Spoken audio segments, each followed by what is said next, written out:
आज की वीडियो में छत्तीसगढ़ सर्किल का पेपर लेकर आए हैं और छत्तीसगढ़ सर्किल के सारे डिपार्टमेंटल क्वेश्चन करेंगे। बिना टाइम वेस्ट किए हुए पहला क्वेश्चन हम पिक कर लेते हैं। Mark the correct in relation foreign post redirected correspond. विदेशी पोस्ट पुनः निर्देशित पत्राचार से संबंधित सही विकल्प का चयन करें। समझिए कि फॉरेन पोस्ट में कंडीशन है रीडायरेक्शन का, उसके बारे में आपको बताना है कि कौन सा स्टेटमेंट सही है। पहला statement, surface mail item receive from any country, Bharat में डिलीवरी के लिए किसी भी देश से प्राप्त सतह की डाक भारत के भीतर किसी भी स्थान पर पुनः निर्देशित की जाती है। पहला कथन सही हो गया, बिल्कुल सही हो गया, आप सभी के उत्तर आ गए, डी बिल्कुल सही उत्तर है। दूसरा कथन बोल रहा है कि फर्स्ट क्लास मेल है, सरचार्ज है, बिना सरचार्ज है, हवाई मार्ग से फ्री में इसका रिडायरेक्शन किया जाएगा, सही हो जाएगा। तीसरा देखिए कि किसी भी देश से प्राप्त कोई आर्टिकल है जो कम शुल्क के लिए आवेदन नहीं कर रहे हैं, मतलब कंसेशनल रेट के लिए आवेदन नहीं कर रहे हैं, भारत में डिलीवरी के लिए प्राप्त कोई सरफेस मेल आइटम है, तो ध्यान रखिएगा कि एक देश से दूसरे देश में रिडायरेक्ट किया जा सकता है। ये तीनों ही कंडीशन रिडायरेक्शन के सही है फॉरेन पोस्ट में, इसका उत्तर डी है। तीनों स्टेटमेंट काफी महत्वपूर्ण है, डी उत्तर इसका करेक्ट है। आप सभी के उत्तर आ चुके हैं। अगला क्वेश्चन स्क्रीन पर है, in reference to PO guide 2 mark incorrect option related to post card. Post card के संबंध में गलत विकल्प का आपको चयन करना है। पहला क्या दिया कि पोस्ट कार्ड को मोड़ा, काटा और बदला नहीं जाना चाहिए, बिना बंद किए भेजा जाना चाहिए। बिल्कुल ये स्टेटमेंट सही है। क्या बताया हमने कि भाई पोस्ट कार्ड ओपन कम्युनिकेशन होता है, उसे आप मोड़ नहीं सकते, उसे आप बदल नहीं सकते, उसे आप काट नहीं सकते। इसका उत्तर जो है बिल्कुल आपका ए वाला जो है सही है। हमें ढूंढना क्या है, गलत ढूंढना है। अगला जो आपका बोला है कि अनपेड और इनसफिशिएंटली पोस्ट कार्ड फॉरवर्ड कर दिए जाते हैं गंतव्य को और वहां पर फिर चार्ज वसूल करता है। तो ऑप्शन ए, ऑप्शन बी और ऑप्शन सी तीनों ही कंडीशन सही है। इसका जो गलत कंडीशन था वो था डी। डी में क्या बोला था, ये पोस्ट कार्ड है और पोस्ट कार्ड के बारे में बता रहा है कि बाएं हाथ का आधा हिस्सा प्राप्तकर्ता का पता लिखने के लिए उपयोग किया जाता है। क्या यह बात सही है? यह बात गलत है। हम पोस्ट कार्ड में प्राप्तकर्ता का पता दाएं हाथ की ओर लिखते हैं। हमने अच्छे से पढ़ा है, ये वाला दायां हाथ, ये वाला बायां हाथ। पता इधर लिखेंगे, डाक टिकट इधर लगाएंगे, इधर हम कोई कम्युनिकेशन या कोई मैसेज छोड़ना चाहते हैं वो लिखेंगे। इसका उत्तर डी हो गया। चलिए अगला क्वेश्चन स्क्रीन पर है। अगला क्वेश्चन जो आपको बोला है 3 नंबर का, बोला है the printed paper service foreign post correspond to dot dot service inland post, some variation in the condition. कि मैंने आपको बताया कि फॉरेन पोस्ट में जिस प्रकार का सर्विस आपका मुद्रित कागज देता है उसी में कुछ नियमों के बदलाव के साथ अंतर्देशीय डाक में कौन सी सर्विस हमें मिलती है। अच्छा क्वेश्चन है स्क्रीन पर, ध्यान रखिएगा। जो सर्विस हमें पीपी देगा फॉरेन की कंडीशन में, पीपी को हम बोलते हैं प्रिंटेड पेपर, वही सर्विस हमें देता है इंलैंड में बीपी। बीपी को बोलते हैं बिजनेस बुक पैकेट, ध्यान रखिएगा। अगला क्वेश्चन है 4 नंबर का। 4 नंबर का क्वेश्चन है, बोला है सीमा शुल्क नियंत्रण रूप से किया जाता है। देखिए कस्टम कंट्रोल कहां पे किया जाएगा, मुख्य रूप से पॉइंट ऑफ एंट्री जहां पे आर्टिकल एंट्री करेगा, पॉइंट ऑफ एग्जिट जहां पे आर्टिकल निकासी करेगा, इसके अलावा फॉरेन पोस्ट ऑफिस, इन तीनों जगह में कस्टम कंट्रोल का एग्जामिनेशन किया जाता है, ध्यान रखिएगा। तो डी उत्तर इसका करेक्ट हो गया, उपरोक्त में से सभी।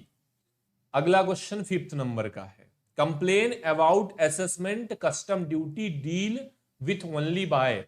कि सीमा शुल्क नियंत्रण से संबंधित जो शिकायत होता है उसको कौन डील करेगा, पोस्टल अथॉरिटी। गलत जवाब है, ठीक है, ये गलत। अगला है कस्टम अथॉरिटी, बिल्कुल सही। याद रखिएगा सीमा शुल्क निर्धारण के बारे में कोई कंप्लेन, और कंप्लेन का जो आपको नियम दिया है वो सेक्शन 11 में दिया है। अब मुझे बताइए कि सेक्शन 10 में क्या दिया है और सेक्शन 9 में क्या दिया है, सेक्शन 8 में क्या दिया है। इसका उत्तर बी। अगला क्वेश्चन स्क्रीन पर 6 नंबर का क्वेश्चन है। बोला है कि जब method of address for an article when postage prepaid cash for posting registered newspaper, कि देखिए आरएनपी है और आरएनपी फॉरेन का है। कंडीशन ये है कि भाई साहब आरएनपी को आप भेज रहे हैं और उसके लिए जो खर्चा आ रहा है उसको आप कैश में पेड कर रहे हैं। ठीक है, ये बात आपको पता हो गया, नियम आपने पढ़ा है। ये आपका आर्टिकल है, आर्टिकल पर एक शब्द या एक स्टेटमेंट लिखा जाता है, उस स्टेटमेंट को हम बोलते हैं बुक नाउ पे लेटर, गलत हो गया। अगला है postage paid in cash not be tax, ये भी गलत हो गया। ठीक है, क्योंकि फॉरेन के कंडीशन में आपको पता होना चाहिए कि हम लिखते हैं पोस्टेज पेड पोर्ट पेई, है ना, कि भाई पोस्टेज पेड है पोर्ट पेई, ये वर्ड आपको आर्टिकल पर लिखना होता है। ये बात आप ध्यान रख लीजिएगा। इस क्वेश्चन का उत्तर सी हो गया। अगला क्वेश्चन देखिए, नेक्स्ट क्वेश्चन 7 नंबर का क्वेश्चन है। ठीक है, बिल्कुल 11 में आपका कंप्लेन है, सेक्शन वाला जो मैं आपको टॉपिक बता रहा हूं याद कर लीजिएगा। 10 में निषेध है, 9 में कस्टम कंट्रोल है, 8 में बीपीसीओडी है और 7 में ब्रिटिश पोस्टल ऑर्डर है, जो कि आपके सिलेबस में नहीं है। एरोग्राम का अधिकतम वजन 3 ग्राम, कीमत पूछेगा 20 रुपया, और 20 रुपए का जो कीमत है सभी देशों के लिए है, सभी देशों के लिए। किसी भी देश में आप एरोग्राम भेज रहे हैं, 2022 में अपडेट हुआ था, नया टैरिफ रेट जारी किया था अंतर्देशीय डाक के लिए डाक विभाग ने, तो इस पॉइंट को भी आप ध्यान रखिएगा, है ना। चलते हैं अगले क्वेश्चन की तरफ। अगला है a pack contain which of the following item should be label green, कि हरे रंग का लेबल उपयुक्त होता है किसके लिए। पहला बोला कि फैटी सब्सटेंस मतलब वसा युक्त पदार्थ आप भेज रहे हैं तो, फर्जाइल आर्टिकल या बोले कि नाजुक कोई वस्तु है उसके लिए उपयोग में आता है, या फिर जीवित मधुमक्खी मतलब लाइव बीज भेज रहे हैं तो उसके उपयोग में आता है, या फिर मेडिसिन भेज रहे हैं। हमने आपको कंडीशन अच्छे से पढ़ाया है और बताया है कि जब भी आप अर्जेंट मेडिसिन भेज रहे हैं आपको ग्रीन लेबल का उपयोग करना है। इसका उत्तर डी याद कर लीजिएगा। नेक्स्ट क्वेश्चन है स्क्रीन पर, पूछा है डाकघर किस प्रकार के नेटवर्क का उपयोग करता है। डाकघर किस प्रकार के नेटवर्क का उपयोग करता है, वाइड एरिया नेटवर्क। 2 प्रकार का है, NSP1 NSP2। ठीक है, देख लेते हैं, सी उत्तर करेक्ट है। चलो अगला देखो, आईटी आधुनिकीकरण का उद्देश्य नहीं था। 2012 1.0 में कुछ ऑप्शन दिए हैं, पूछा है कौन सा एक पर्पस नहीं था। ऑप्शन ए करेक्ट होगा, देश भर के सभी डाकघर का स्वरूप और अनुभव में सुधार, ये इसका उद्देश्य नहीं था। बाकी ग्रामीण डाकघर को कंप्यूटरीकृत करना, ग्रामीण डाकघर को RICT से जोड़ना, ठीक है, इसके अलावा डाक विभाग के सभी ऑपरेशन को एकीकृत मॉड्यूलर सॉफ्टवेयर का विकास करके कस्टमर को प्रभावशाली प्रोडक्ट वितरण करना, ये सभी उसके उद्देश्य थे। ऑप्शन ए इसका करेक्ट हो गया। अगला क्वेश्चन स्क्रीन पर है, क्वेश्चन नंबर 11। नवंबर 2012 IT 1.0 का यह समय था, और जब ये प्रोजेक्ट लाया गया था तो 4,909 करोड़ का परिव्यय आया था, 4,909 करोड़। ये 1.0 की कहानी है। 2.0 में टोटल खर्चा 5,785 करोड़ का आया है। तो बोला है कि किसने इस 4,909 करोड़ रुपए की परियोजना को मंजूरी दी थी। तो कमेटी का नाम था आर्थिक मामलों की कैबिनेट कमेटी, जिसे हमने कहा था CCEA, cabinet committee on economic affairs. Option A बिल्कुल करेक्ट होगा। अगर इससे संबंधित मैं कुछ और बातें आपको बताऊं तो भैया इस पर 8 सेगमेंट थे। 8 सेगमेंट का अलग अलग वेंडर था और अलग अलग उनके उद्देश्य थे। फिलहाल में 2022 से अभी 2.0 डाक विभाग कंटिन्यू कर रहा है और अपने तकनीक को और भी बढ़ावा दे रहा है। और 2.0 के भी क्वेश्चन आपको याद करने हैं। बेसिकली 2.0 मैं आपको बताऊं तो इतना आपको कुछ याद नहीं करना है, लेकिन कुछ चीजें याद करनी है। थोड़ा बहुत उसमें थ्योरी लिखा है और थोड़ी बहुत बातें फिक्स हैं, डेट वगैरह, है ना। IPB के पास कौन सा प्रोडक्ट अभी है, DOP के पास कौन सा है, इस प्रकार की जो बातें हैं वो आपको परीक्षक दृष्टिकोण से याद रखनी है। DRC पूछा है तो DRC तो 50 बार आ गया। D से होता है डिजास्टर, R से होता है रिकवरी और C से होता है सेंटर। ठीक है, डिजास्टर रिकवरी सेंटर, और कई बार इसे आपदा रिकवरी सेंटर भी बोल देते हैं। 12 नंबर क्वेश्चन सरल था। डेट याद रखिएगा कब से ये फंक्शन शुरू हुआ था। ठीक है, अगला जो क्वेश्चन आपसे पूछा है, नेटवर्क इंटीग्रेटर के मामले में कौन सा सत्य है।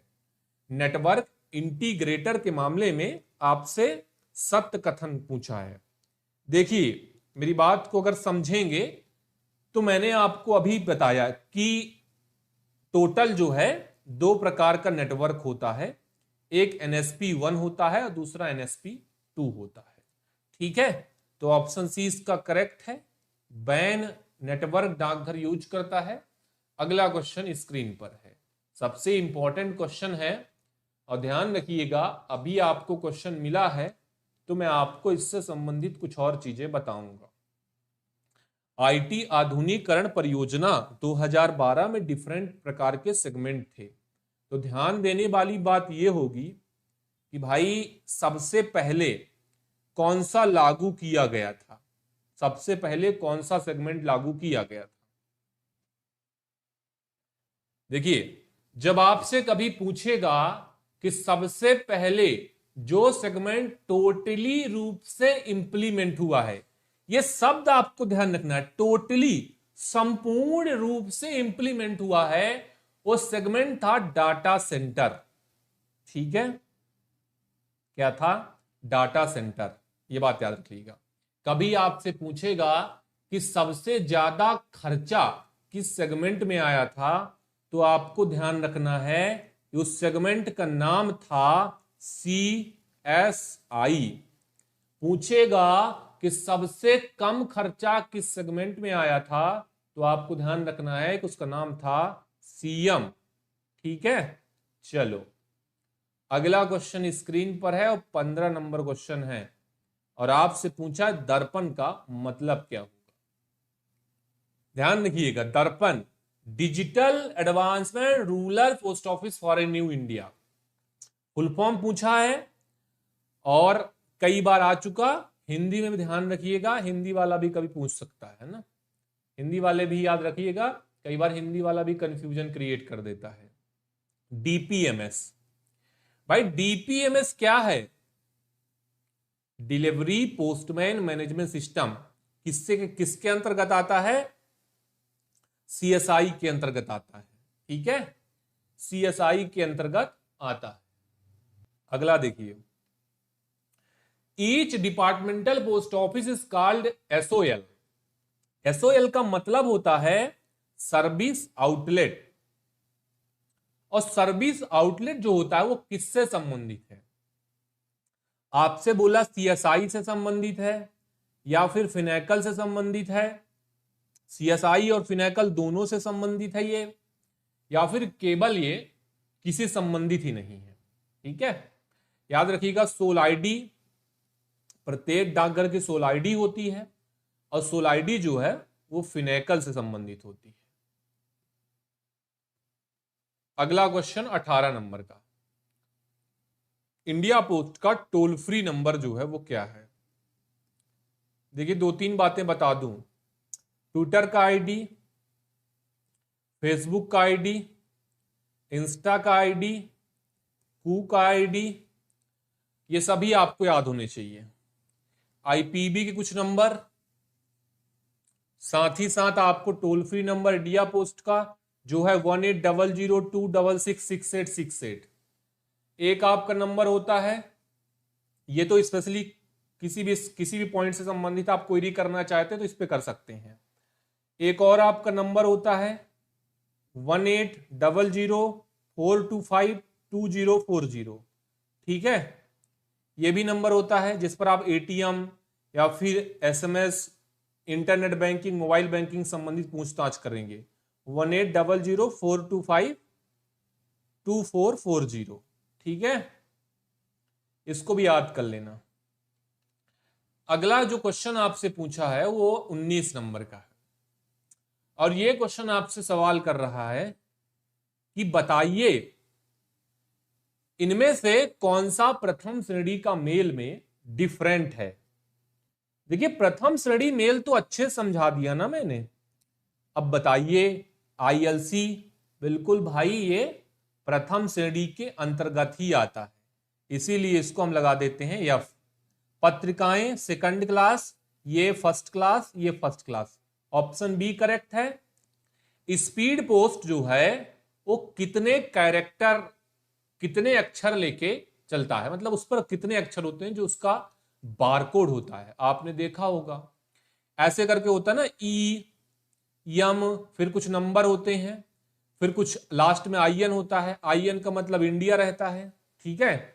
ई का मतलब स्पीड पोस्ट है, ये आपको पता बताएगा कि भाई ये स्पीड पोस्ट आर्टिकल है। दूसरा जो आपका नंबर अक्षर होता है वो दर्शाता है कि भाई साहब ये जो है किस सर्किल में बुक किया गया है, ये भी याद रखिएगा, है ना।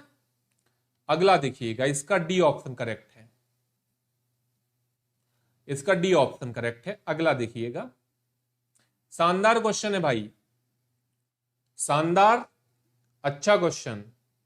देखिए क्या बोल रहा है कि कॉरपोरेट ग्राहक है, और कॉरपोरेट ग्राहक क्या करता है, स्पीड पोस्ट लेखों की बुकिंग करता है। तो मैंने आपको डिस्काउंट स्ट्रक्चर बताया था, अरे बिल्कुल बताया था ना, क्या बताया था, मैं फिर से बताता हूं आपको, आप भूल गए, अभी नहीं भूलिएगा, ठीक है।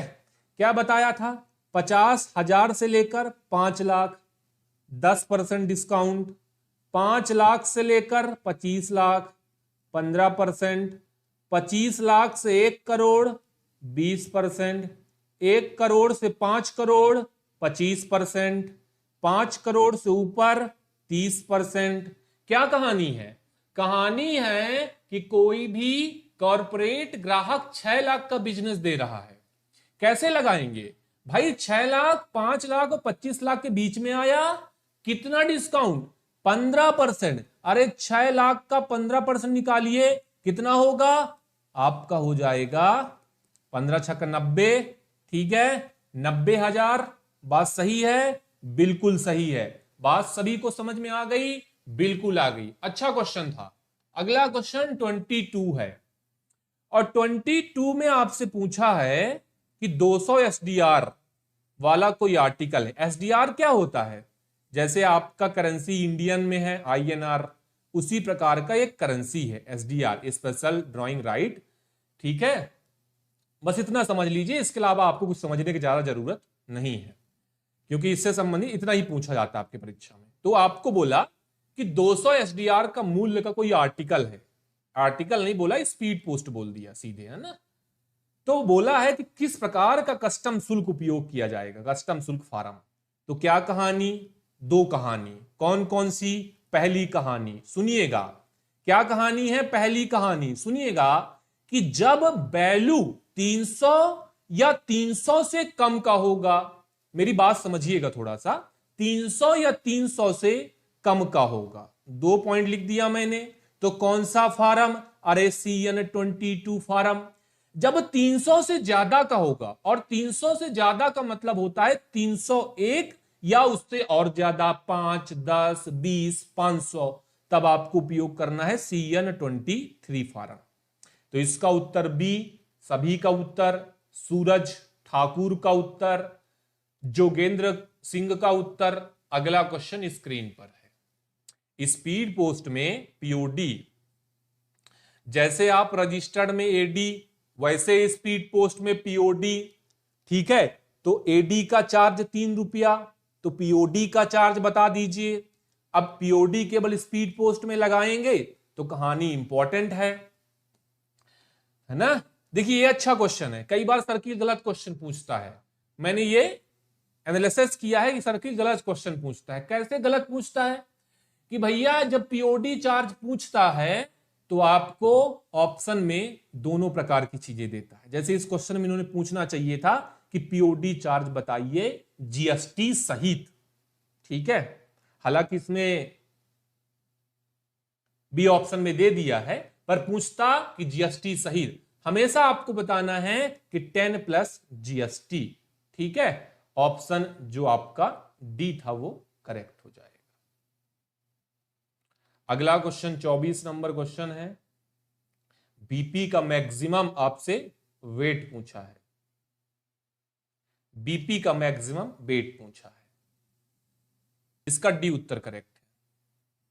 25 नंबर देखो, a compensation for loss damage domestic speed post article. घरेलू स्पीड पोस्ट वस्तु हानि चोरी क्षति के लिए मुआवजा कितना दिया जाएगा। क्वेश्चन नंबर 25 है, याद रखिएगा ऑप्शन डी करेक्ट होगा। कैसे डी करेक्ट होगा? स्पीड पोस्ट का दुगुना, ठीक है, लॉस का कंडीशन है, लॉस के कंडीशन में स्पीड पोस्ट का दुगुना या फिर 1000, दोनों को हम तुलना करेंगे और जो कम होगा वो दे देंगे। ठीक है, 23 नंबर का जो उत्तर है वो बिल्कुल करेक्ट है ना, डी उत्तर करेक्ट है। 10 प्लस जीएसटी जो है वो वसूल किया जाएगा। 10 रुपया पीओडी चार्ज है और उस पर जीएसटी भी 18% लिया जाता है। इस बात की जानकारी होनी चाहिए।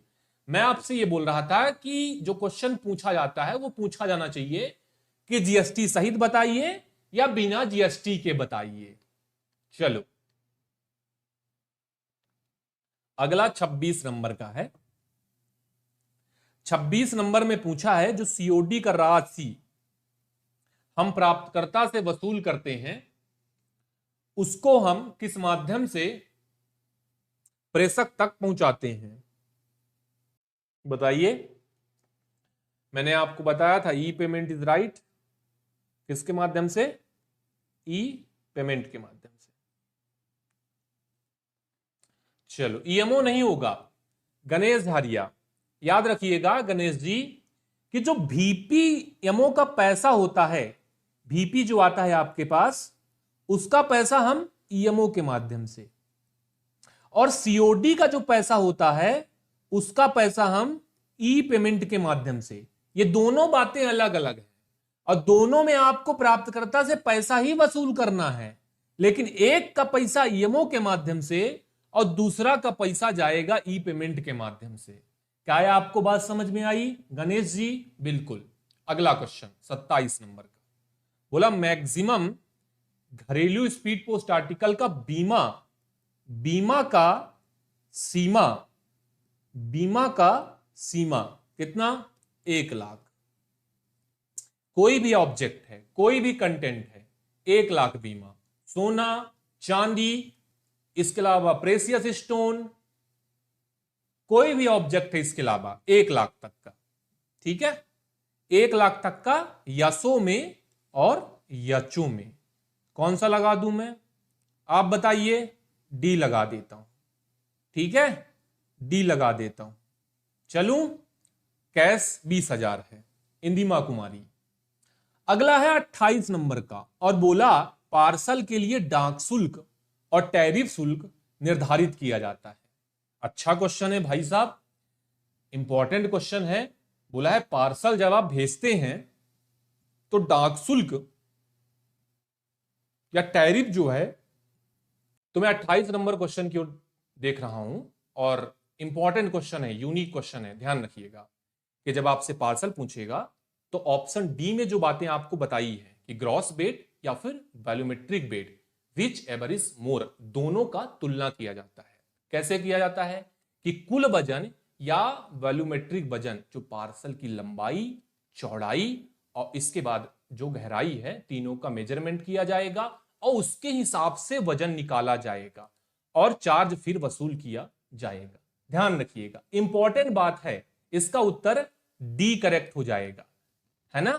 और वॉल्यूमेट्रिक वेट निकालने का एक फॉर्मूला होता है, लंबाई गुणे चौड़ाई गुणे डेप्थ। ध्यान रखिएगा, डिवाइड बाय 5000 करेंगे, जो वैल्यू आएगा तुलना करेंगे और उसके हिसाब से हम इसका चार्ज वसूल करेंगे। डी ऑप्शन करेक्ट था और काफी यूनिक क्वेश्चन था, पहली बार यह क्वेश्चन हमें देखने को मिला है। 29 नंबर का क्वेश्चन है, मार्क द करेक्ट ऑप्शन। कुछ विकल्प दिया है, उन विकल्पों को रीड करना है और बताना है कि कौन सा सही है। पहला जो आपको बोला है a nominal roll is record of postal assistant actually work post office any given day maintain MS-12। कि भाई नॉमिनल रोल जो होता है एक प्रकार का दस्तावेज है जो डाकघर में मेंटेन किया जाता है किसी पोस्टल असिस्टेंट और बाकी कर्मचारियों के लिए। और फॉर्म नंबर क्या होता है? फॉर्म नंबर होता है MS-12। नॉमिनल रोल लिखने का जो काम करते हैं वो करते हैं पोस्ट मास्टर। इंपॉर्टेंट कहानी था। जिन कार्यालयों में विलेज पोस्टमैन या फिर पोस्टमैन की संख्या 25 से अधिक होती है, वहां पर भी हम नॉमिनल रोल मेंटेन करते हैं इसी सारे नियम को पालन करके। तो हमने देखा कि भाई ए ऑप्शन भी करेक्ट था, बी ऑप्शन भी करेक्ट था और इसके अलावा सी ऑप्शन भी करेक्ट था। ठीक है, तो इसका उत्तर डी जो है वो करेक्ट हो जाएगा। 30 नंबर क्वेश्चन है, an article wearing OIGS on India government service, किसी आर्टिकल पर लिखा हुआ है, उस आर्टिकल को कैसे कंट्रोल किया जाता है? नाम के द्वारा, डिजिग्नेशन के द्वारा, या फिर इंचार्ज ऑफ ऑफिस के द्वारा, या फिर नन ऑफ दीज। ध्यान रखिएगा, कोई भी आर्टिकल जिस पर मेंशन है ऑन इंडिया गवर्नमेंट सर्विस, उस आर्टिकल को उसके पदनाम के हिसाब से ही वितरित किया जाता है। महत्वपूर्ण क्वेश्चन है, जब आर्टिकल सरकारी होगा और उस पर डेजिग्नेशन मेंशन है तो उसको डिलीवरी और रिडायरेक्शन दोनों ही चीजें पदनाम के हिसाब से की जाती हैं। बी ऑप्शन इसका करेक्ट हो जाएगा। महत्वपूर्ण क्वेश्चन था। अगला क्वेश्चन इससे भी ज्यादा इंपॉर्टेंट, देखिए क्या बोल रहा है कि when a remittance is made SO through a special carrier, जब रेमिटेंस सब ऑफिस को स्पेशल कैरियर के माध्यम से किया जाता है, तो पूछा है कि एसपीएम की जानकारी के लिए किस दस्तावेज में एक टिप्पणी लिखी जाती है कि पैसा जो रेमिटेंस किया गया है वो कैसे किया गया है। In SO slip, SO daily account, registered list या फिर हेड ऑफिस समरी। तो जब भी रेमिटेंस कर रहे हैं, कैश का एक्सचेंजमेंट कर रहे हैं, तो आपको बात पता होना चाहिए कि एसपीएम की जानकारी के लिए एसओ स्लिप में ये जानकारी मेंशन की जाती है कि वाहक के माध्यम से पैसा आपके डाकघर के लिए भेजा गया है। ऑप्शन ए इसका करेक्ट होगा। अगला 32 है और पूछा है head postman duties, head postman के कर्तव्य कौन कौन से होते हैं। पहला ऑप्शन दिया है आपको to convey cash from to the treasury और टाउन। दूसरा दिया है take out delivery article the have been return by other postman unclaim refuse. अगला दिया है to work in place any postman who temporary absent. बिल्कुल तीनों ही जो विकल्प दिए हैं वो बिल्कुल करेक्ट हो जाएंगे।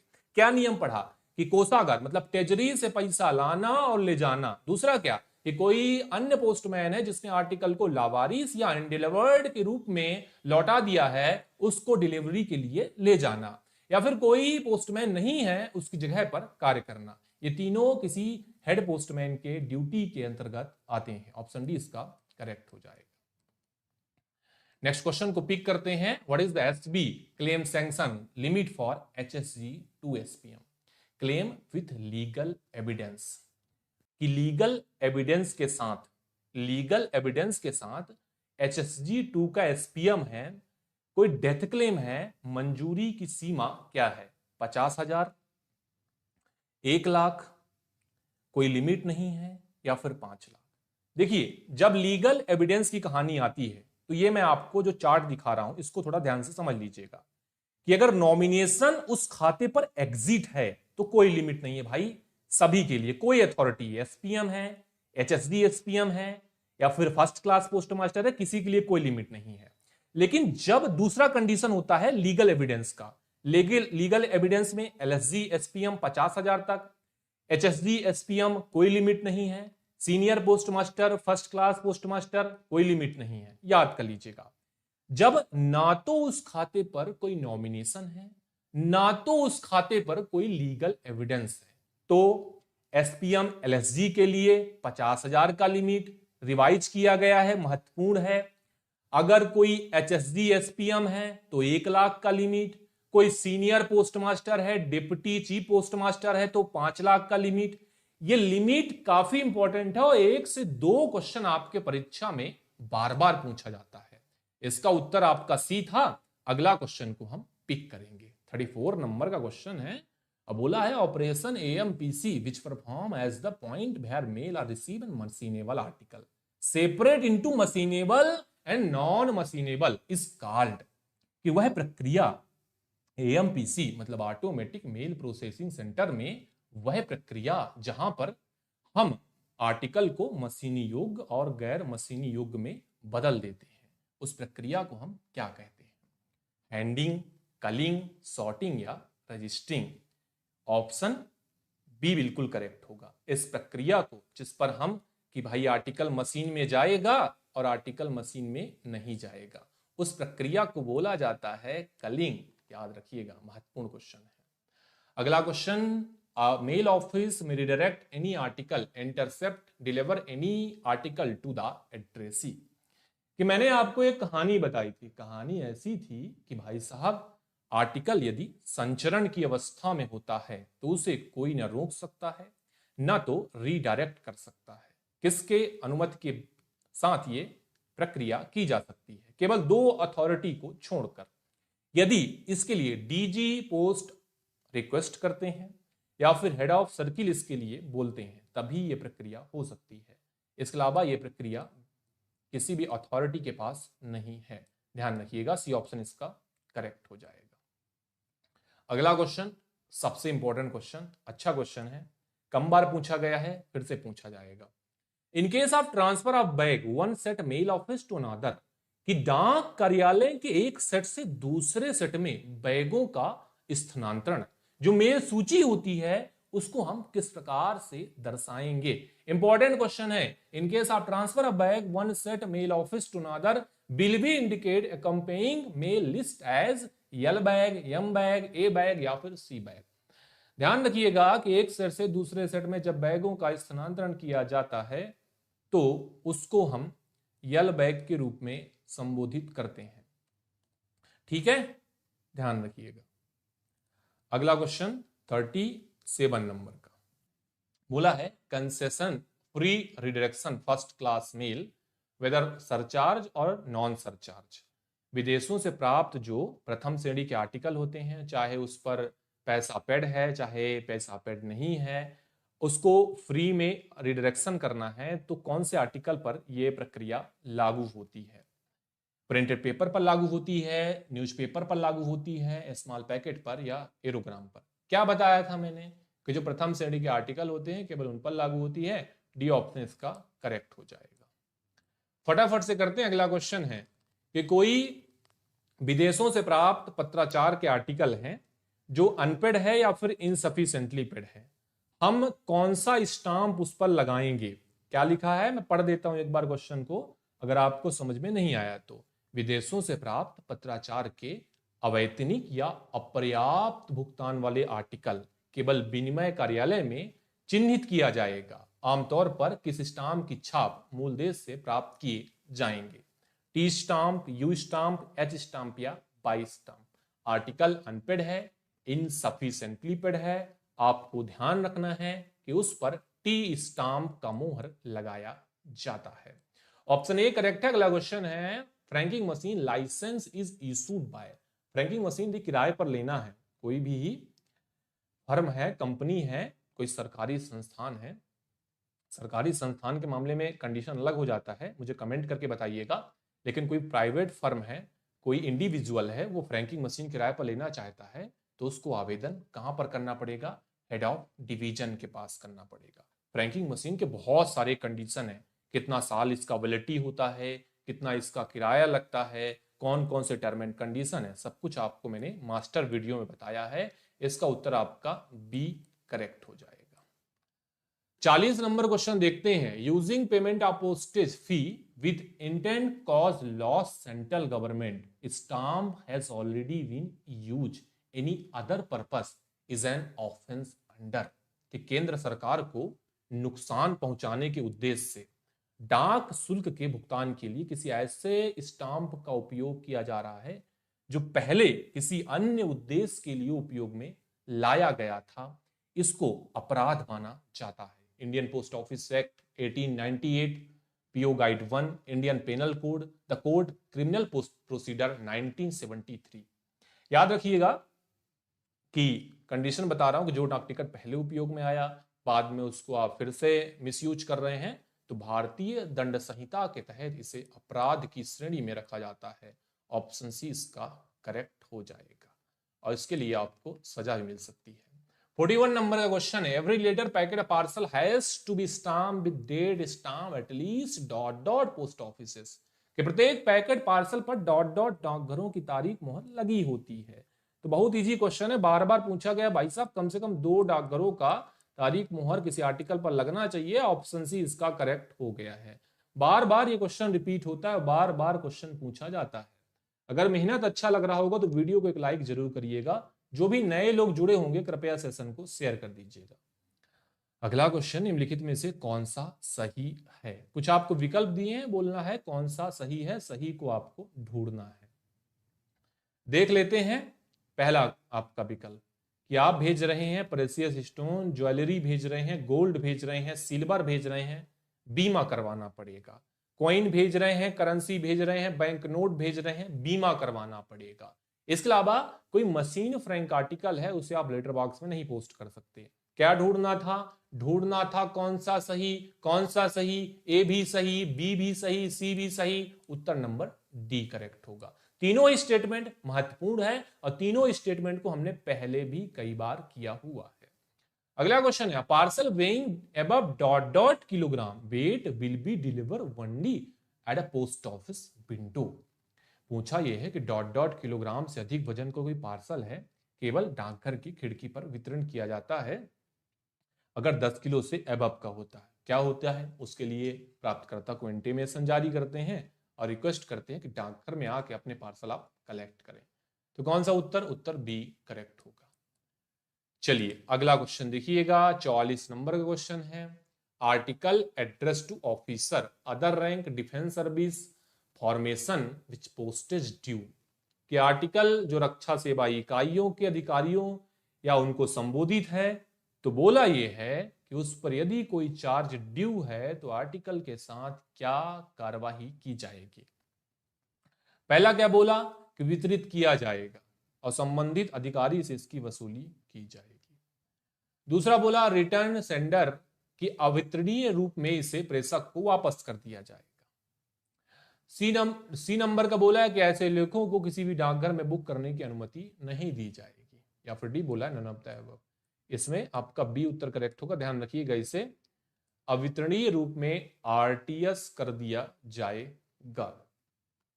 नेक्स्ट क्वेश्चन है, पोस्ट रेस्टेंटे के नाम में संबोधित कोई आर्टिकल है जो बीपी आर्टिकल है, ठीक है, उसको डाकघर में रोकने की अवधि 7 दिन, 15 दिन, 30 दिन या 60 दिन। बिल्कुल 7 दिन। सीबी का उत्तर बिल्कुल सही है। ठीक है, अगर कोई बीपी आर्टिकल है तो 7 दिन, बाकी आर्टिकल है तो 30 दिन, है ना। और पूछे कि न्यस्त डाक का उपयोग, और यदि आपसे कभी पूछे कि न्यस्त डाक का उपयोग करने का समय सीमा क्या है, तो आपको हमेशा 3 महीना बताना है। ठीक है, 3 महीना बताना है। इसका उत्तर आपका ए करेक्ट है। अगला क्वेश्चन स्क्रीन पर है। बोला है पोस्टल ऑर्डर से संबंधित कोई शिकायत करना है। पोस्टल ऑर्डर से संबंधित कोई शिकायत करना है, समय सीमा आप मुझे कमेंट में बताइए। पोस्टल ऑर्डर की वैलिडिटी जो है वो 24 मंथ की होती है। डायल अप स्कीम किस प्रकार के वस्तुओं को कवर करता है? स्पीड पोस्ट, सभी सेकंड क्लास, पार्सल आर्टिकल या फिर ऑल फर्स्ट क्लास आर्टिकल। उत्तर जो करेक्ट होगा वो होगा आपका डी, ऑल अप स्कीम, प्रथम श्रेणी के आर्टिकल। और जब इन आर्टिकल का ट्रांसमिशन किया जाता है तो कोई भी हवाई चार्ज इन पर वसूल नहीं किया जाता। ठीक है, चलो फिर अगला क्वेश्चन देखो 48 नंबर का। अगर आर्टिकल पर पैसा अपर्याप्त रूप से पेड है तो बताइए कि डिलीवरी पर क्या चार्ज वसूल किया जाएगा? अपर्याप्त रूप से है या फिर कोई पैसा ही पेड नहीं? तो मैंने आपको कंडीशन क्या बताया कि भाई अगर इनसफिशिएंटली पेड है तो कमी की मात्रा का दोगुना चार्ज लिया जाएगा, double the amount of deficiency. ठीक है, ऑप्शन ए करेक्ट हो गया। 49 नंबर का क्वेश्चन है और बोला है category of foreign postal article, कि विदेश डाक में लेटर की आर्टिकल की कितनी कैटेगरी है? विदेश डाक में आर्टिकल की दो category, letter post, parcel post, LP, option A correct.